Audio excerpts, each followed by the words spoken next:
Today I wanted to talk about the 5 TikTok famous books that I read, so you don't have to. So the first one that I read was Better Than the Movies by Lynn Painter. I read this one on audiobook.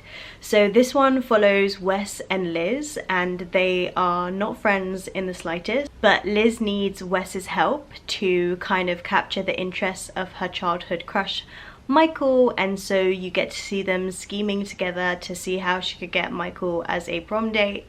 And obviously she does not end up with Michael at the end of this book.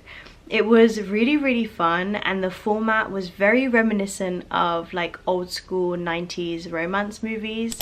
And so from that perspective it was really cool, and I really liked the nostalgic elements that Lynn Painter managed to put in this. It was fast-paced, it was witty, it had really cool Taylor Swift references and music references and romance books references everywhere throughout the novel, and so you could really tell that Lynn Painter is someone that very much enjoys this genre, and I think that's why this was such a joy to read. This was someone that was very much in her element and very much enjoying the material that she was putting out. And so yeah, if you're looking for a really cool and fun and fast-paced YA romance book, then this is definitely one to pick up, and it's just really fun. Easygoing, perfect to read if you're on holiday or anything like that, and I think deserving of the hype that it has on TikTok. The second book that I read is Fourth Wing by Rebecca Yarros. I had the misfortune of reading this on audiobook when it had just come out, and so I think the speaker had some sort of awful cold. It was very intimate having her sniffle and cough in my ears like that for the best part of 6 hours. So that was interesting, but when it comes to the book, we are kind of following a storyline. If you guys have watched Maze Runner, or if you haven't, it is a scribe, so someone that is very much educated, nerdy, that has accidentally been put into Dauntless, which is these people that are very kind of action focused, PE focused, sporty people, and how that would play out. And also they hate each other, but they also fancy each other at the same time, and how that would go. It goes exactly how you would think it would go. There was no surprises in this book. It was very much trope after trope of everything that you've read in classic 2000s YA fantasy books, and so there was nothing shocking for me. I really did like the element of dragons in this. I thought that was really fun, but if you poke this book even slightly, there is so many different flaws. This comes from the overworld world building and also the politics and the characters. And so if you're looking for a true fantasy book, if you're looking for a political book, if you're looking for something that is anything outside of romance, I think this book is one that I would categorize as a romance in a different setting, rather than a fantasy novel, then this isn't for you, because if you interrogate any of the elements in this even slightly, then you are left with nothing. Not sure how Yarros is going to stretch this out for 5 books. It seems impossible to me. I haven't been interested or intrigued to read the second one. I know the third one is coming out soon, and so it's a hit or miss for me. I could go without it. It's not something that I would recommend. The third book that I read is A Good Girl's Guide to Murder. We are following Pip, who is doing her PQE, which is this kind of exam in the UK where you get to choose what your assignment is about. Decides to look into the missing persons case in her local area that kind of her school was involved in. And it was so good. I knew from the very first chapter that this was going to be an incredible journey, and it was so much fun. I thought that the characters in this were so multifaceted. They were given so much life. They felt very human, and that they could jump off the page and you'd be friends with them.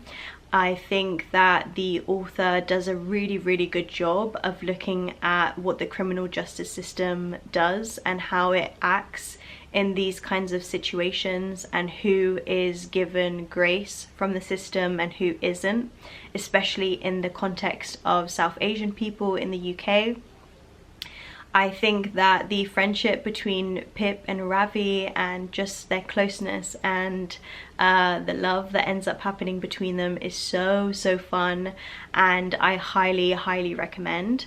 If you are someone that likes audiobooks, the second one is produced, I believe, by the BBC, and it is a full cast production audiobook, so you get all of the sounds that you'd get in a podcast, so it's very immersive and super fun. Highly recommend. And personally, my favorite of all of the kind of BookTok famous books that I've read, I think these ones, they take the cake. They were so good and so fun. The last book that I read for this is Happy Place by Emily Henry. I don't know when this tradition started, but for me, I save Emily Henry books for special occasions. I think it was because one time I decided to read People We Meet on Vacation on my birthday. It ended up being one of my favorite books of all time, and so now I save them for special occasions because she has such a small backlist. And so I think I have 2 left. I think I haven't read Funny Story, which just came out last summer, and Beach Read, because the hype is so real and I just want to be in the right space to give the book the credit and grace it deserves. It's right here, I've got it. I haven't picked it up yet. But yeah, I read Happy Place because I just passed my driver's test and it was so good. It follows Win and Harriet, and basically they had a breakup, but they haven't told their friends yet, and they now need to go and meet their friends to do their kind of annual trip that they do together and how that all works out. It was really interesting. I love how Emily Henry decides to storytell within her romance novels. She always picks different themes that she wants to focus on, and I think in this one she was just talking about how difficult it is to juggle the responsibilities of everything when you become an adult. Maintaining friendships, maintaining your job, the expectations that you had for yourself when you were younger, and how that could potentially change as you get older, and what you do and how you grapple with those decisions and those feelings. I thought it was very realistic, and I also think that, especially in comparison to People We Meet on Vacation, she was very poetic in this. I was underlining and highlighting so much because I was like, this is just so cute and so sweet. I really did believe in Harriet and Win. I know I did see some reviews that said that they just don't see why these two would be together, but for me, I just felt like these were 2 adults that, you know, had a rough patch, and in the end they managed to get through it, and it was all about kind of finding self and grappling with the fact that the decisions that you made when you were younger are not going to be the same ones that you make when you're a little bit older, and that in of itself is okay. And so that's it, you guys. I really had fun reading all of these books. I really love BookTok. I love TikTok. And so it was not difficult at all to find really fun titles. Let me know what your kind of favorites and flops have been in terms of BookTok books in the comments. I would really like to know.